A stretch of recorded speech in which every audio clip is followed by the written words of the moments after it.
Dek. Kecemasan. Sekejap.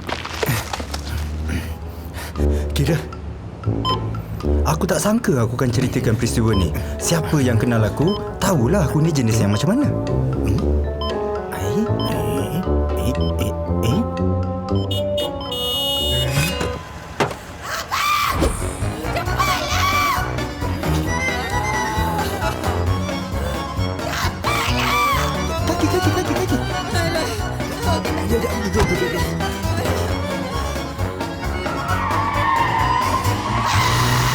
Sorry. Tadi abang dah nak bayar. Sayang. Dah lah tahu. Dia dah nak keluar dari tahu tak?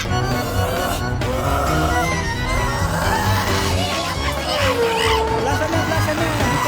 Cantik. Ini saya dah nak beranak. Beranak? Ya. Cepat.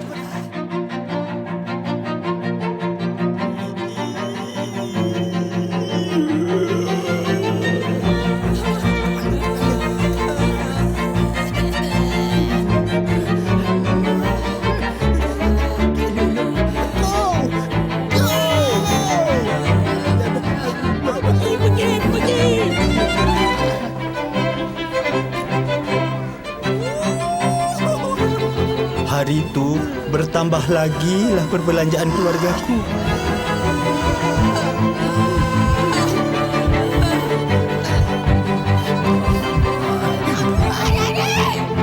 Cuma yang aku fikir waktu tu, nak semuanya selamat. Sayang. Moral support.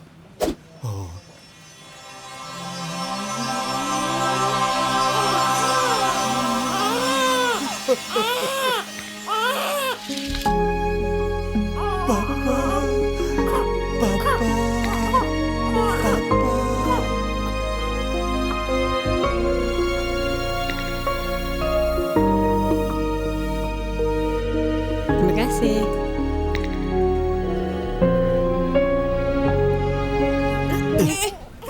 Sayang. Okey.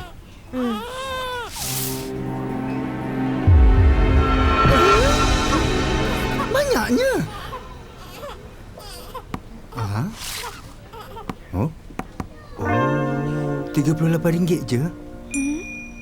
Ini kan Malaysia.